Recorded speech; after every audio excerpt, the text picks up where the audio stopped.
श्री सत्यनारायण स्वामी स्कंद पुराण की कथा सूत जी सुनाते हैं। कहते हैं कि मुनियों, चतुर्थ अध्याय समाप्त, पंचम अध्याय की कथा सुनाता हूँ।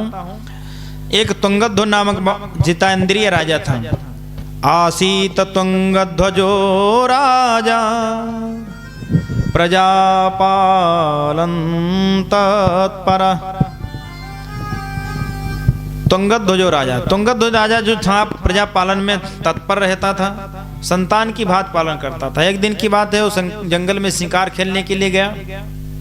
बट वृक्ष के नीचे कुछ ग्वाल बाल भगवान श्री सत्यदेव का व्रत कर रहे थे।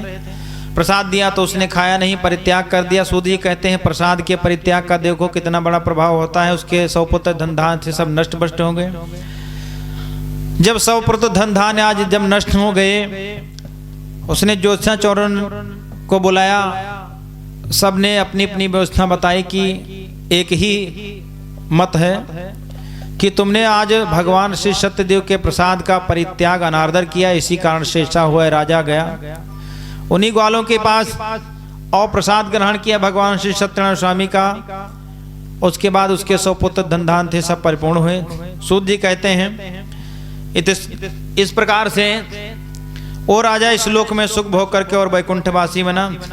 इस कथा के जो पात्र हैं उनके अगले जन्म की कथा सुनाता हूं कि हे मुनियों, जो महान बुद्धिमान था ब्राह्मण, वो सुदामा बना। अगले जन्म में जो श्री कृष्ण की आराधना करके मोक्ष का अधिकारी हुआ। देखो, वैकुंठ और स्वर्ग मिलना और मोक्ष मिलना में अंतर होता है। मोक्ष वो है 5 प्रकार की मुक्ति है, जो परमात्मा के विग्रह में विलीन हो जाए, सायुज्य, सामीप्य और सालोक्य। सामीप्य भगवान के उन्हीं के सुखों को भोग करे या उन्हीं में लीन हो जाए, उसे मोक्ष कहते हैं। वैकुंठ तो और स्वर्ग मिलता रहता है कि हम पुण्य करते हैं, वैकुंठ मिला, पुण्य समाप्त हुए, फिर भूमि पर आ गए, फिर जन्म दिया गया। नहीं जाते हैं कोई हम सब दूर चल के, और मिलते हैं सब यहीं कपड़े बदल बदल के। कोई नहीं जाता है, सब कपड़े बदल बदल के। पंडित जी हैं, ठाकुर जी हैं, फलाने जी हैं, ढमाके जी हैं, ये सब अपने अपने कपड़े पहने। माता जी हैं, बहन जी हैं, पत्नी जी हैं, ये सब अपने अपने वस्त्रों को धारण किए हैं। ये पंच भौतिक शरीर वस्त्र है, जिसमें जीवात्मा जिसके द्वारा भोग रहती है। कहते हैं कि हम लोग फिर सब मिलते रहते हैं और बिछुड़ते रहते हैं, यही कालचक्र चलता रहता है। कहते हैं जो लकड़ी बेचने वाला लकड़हारा था, वो भीर गुहराज बना, जो श्री कृष्ण जो है श्री रामचंद्र जी की सेवा करके वो मोक्ष का अधिकारी हुआ।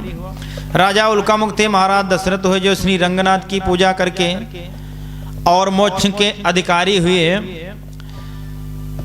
जो सत्यवादी मौरध्वज था, जो है वैश्य, वो मौरध्वज राजा बना, अपने पुत्र को आरा से चीर करके और श्री कृष्ण को दान कर दिया था, और इस प्रकार से वो अगले जन्म में मोक्ष का अधिकारी हुआ।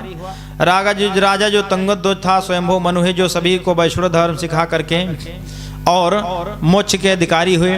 इस कथा को जो श्रवणपान करता है, श्रद्धा पूर्वक चिंतन मन करता है, भगवान उसकी सभी मनोकामनाएं पूर्ण करते हैं, और इस श्लोक में वो सुख भोग करके और वैकुंठवासी बनता है।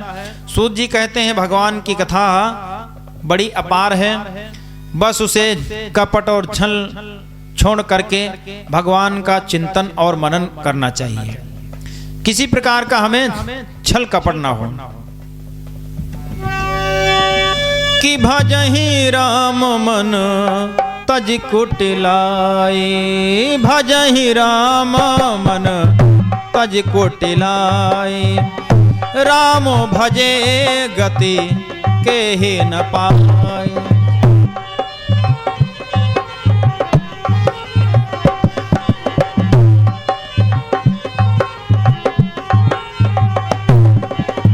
भजहि राम मन तज कुटिलाई, भजहि राम रने धन कुटिलाई।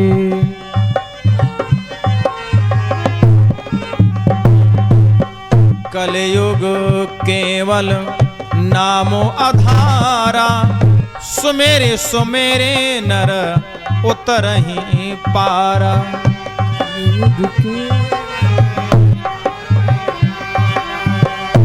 मेरे कलयुग जोगे यज्ञ नहीं ज्ञाना, कलयुग जोग यज्ञ नहीं ज्ञाना, एक आधार राम गुण गाना।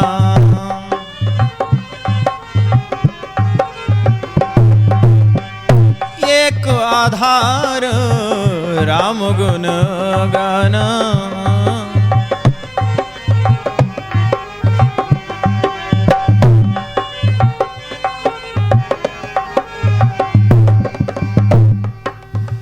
एक आधार राम गुण गाना। इस कलयुग कलिकाल में जोग यज्ञ कुछ नहीं कर पाते हैं तो भगवान का गुणगान ही कर लीजिए, उसी में प्राणी का कल्याण है। इति स्कंद पुराण रेवा खंडे श्री सत्यनारायण व्रत कथायाम पंचमोऽध्याय। श्री वृंदावन बिहारी लाल जय जय।